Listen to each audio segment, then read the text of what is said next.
ask you a question? How good are you at receiving? Receiving money, love, support? I want you to think about that as we go through this topic, which is called Why It Feels So Hard to Receive and How to Shift It.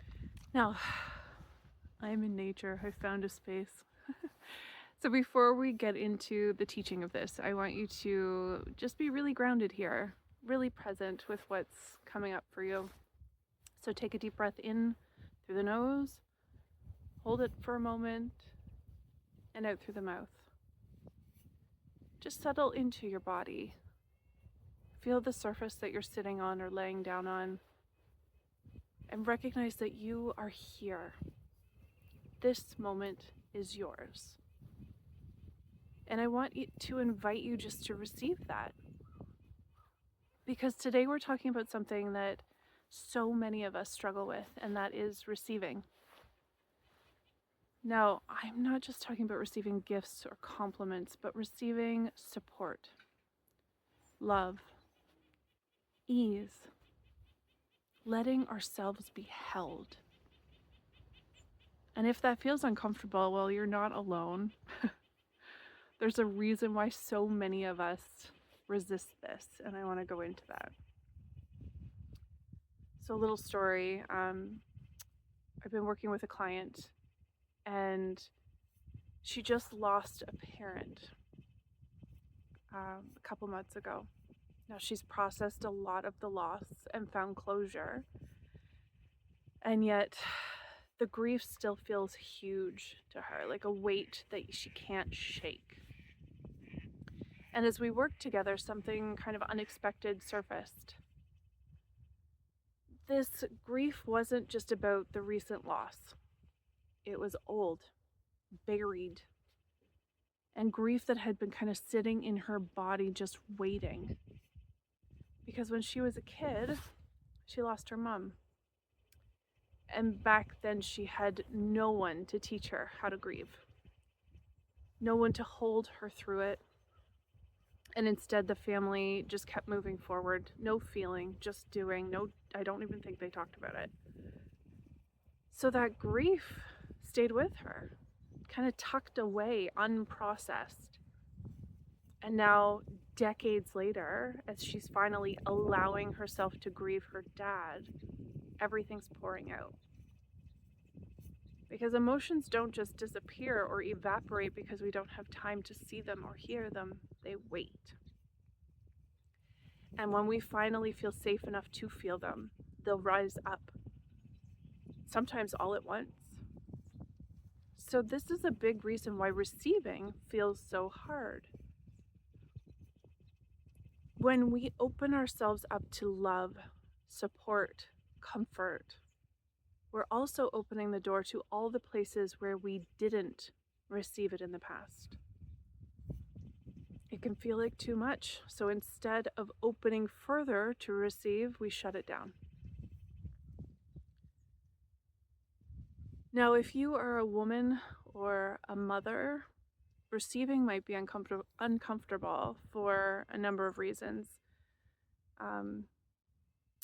We lived through our mothers, and if you're my age, more our grandmothers, being completely dependent on others, especially their spouses. They weren't always allowed to make their own money, have their own stability, control their own futures. So the message that kind of got hammered into us was, be strong, be independent, don't rely on anyone. Needing others is a sign of weakness. Make your own damn money. What else? Take back control. And so for many of us, our businesses, our financial stability, our independence, they're not just goals, they're survival. So to suddenly say, hey, you should soften, you should receive, open your arms, it's easy, it actually feels like a threat, like undoing everything you've built. So I need to be clear here. I'm not telling you to be helpless. This isn't about giving up your independence. This is about not shutting out the love, support, and abundance that wants to be poured into you. It's not about shutting out source energy, because the same patterns that keep us from relying on others and holding people at bay, they also keep us from receiving from the divine. How often have you found that you've prayed for help, but then refused to let it arrive? How often do we say, I trust you, universe, but then refuse the help that comes through the people around us? Receiving doesn't mean that you're weak. It means you're in a partnership with life. Now, I've struggled with this too, and I've talked before about my own patterns of lack in the body. The moments where I felt like I was doing everything I could to bring in more abundance. But I remember one specific moment where I was sitting there, tears streaming down my face, asking the universe for more. Please give me more clients, more flow, more ease. This is hard. And under it all, there was this voice inside me saying, I have to do this on my own. I have to prove I can make this work. Come hell or high water, I will figure this out myself. Freaking figure outer. And I did everything except the one thing that kind of felt like failure to me, which was asking for help. This was specifically asking my mom and dad, because asking them for support felt like the last thing I wanted to do. It felt like taking 10 steps backwards, like I was losing my independence.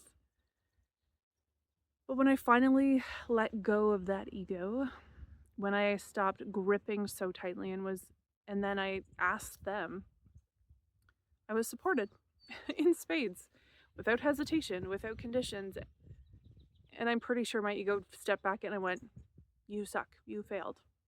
Even though I had abundance literally landing in my lap. Because this is the moment I realized that receiving isn't just about what's being given, money, kindness, whatever. It's about our ability to accept it without shame. And when we've spent our whole lives being self-sufficient and believing that self-sufficiency is the goal, that receiving means we're not enough, then no matter how much is given to us, it never quite feels safe. But what if we stopped seeing receiving as failure? Pen, get lost. What if we saw receiving as a partnership with life, with God, with the people who love us? What if the very thing we're resisting, that softening, the asking, the allowing, is the thing that actually sets us free?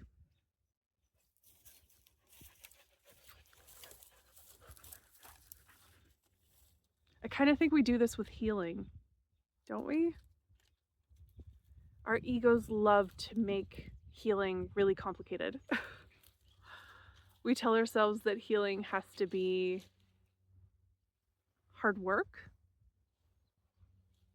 that we have to earn it, that we have to prove that we're doing enough before we deserve that things we're asking for, the ease, the peace, the support. And so when life does offer us what we need, when the universe gently places abundance and love and help right in front of us, what do? We resist it. We analyze it. We create roadblocks. We say, it can't be that easy. I need to figure this out myself. Ugh, I hear that all the time in my office. I gotta figure it out. You don't. Or even, I haven't done enough to deserve this yet. But healing isn't about doing more. It's about learning how to receive what's already here without the shame, without the resistance, without needing to earn it first. Because the truth is, life is always trying to love you. But if your hands are full, gripping onto the need for control, to prove, to do it alone, you won't have the space to catch it. So what if we put something down? What if you opened your hands now? I think we need to practice this. Let's start by closing your eyes if you feel comfortable. And just notice your breath. You don't have to change it, just notice it. Feel the air moving in and out. Now scan your body. Where are you holding tension? Your shoulders? Your stomach? Your jaw? Imagine that place as a tight fist, gripping onto everything it thinks it needs to hold. And now imagine it softening, not by force, but just by opening 1% more. Breathe.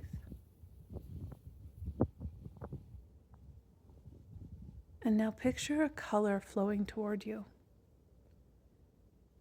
Maybe it's a warm gold, or a soft blue, or a vibrant pink. Whatever color comes to you first, trust it. This color is here to hold you. It is not to take anything from you, not to push you into anything. It's just to be with you. Breathe it in. Let it settle into your body. And let yourself, your body and your cells receive it. Because receiving doesn't have to be overwhelming. It can be as simple as allowing this moment to hold you. What if today you allowed yourself to receive just a little more? Maybe it's receiving kindness from yourself, speaking to yourself gently instead of critically. Maybe it's receiving support, accepting help instead of saying, "I've got it." Maybe it's simply letting your body rest without guilt. Because you don't have to hold everything alone. You were never meant to. Unclench the remaining tightness, the jaw, the fists, the stomach. Notice that softening can be as simple as the next breath. And whenever you're ready, slowly bring yourself back. Wiggle your fingers, roll your shoulders, and open your eyes. Just for this week, I'd like you to try something. An affirmation or a statement. Put it in your phone on the calendar so it pops up at 8 a.m. every morning, or a post-it on your bathroom mirror. And I want you to write, "I am really great at receiving support, money, opportunities, love." See what happens. I want to thank you for being here with me today. I truly hope you let yourself receive something from this. And if you do, if something shifts this week, I would love to hear from you. Write to me, email, Instagram, whatever. And I'll see you next time.